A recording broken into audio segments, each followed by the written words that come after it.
என்னாச்சு இவ்வளோ வேகமாக வரீங்க? அங்கே ஏன் கேட்குறேன்? எல்லா வேலையும் முடிச்சுட்டு வீட்டில் இருந்து வரது கட்டி வேலையே சரியா இருக்குது எனக்கு வேலை. நான் என்ன பண்றது? ஒரே ஸ்ட்ரெஸ் அதிகமா இருக்கு இல்லையா எனக்கு?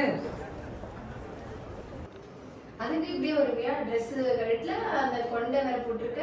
நானும் இப்படி தான் இருந்தேன். நான் யோகா போய் என் ஃப்ரெண்ட்ஸ்க்கெல்லாம் ஸ்கை யோகா பற்றி சொல்லி அப்படியே கலந்துக்கிட்டு நிறைய பயிற்சிகளை கற்றுக்கிட்டேன்.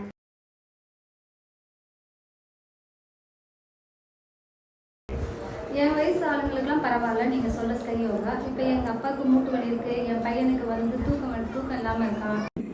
என்னது அப்பாவுக்கு மூட்டு வலி, பையனுக்கு தூக்கம் இல்லையா?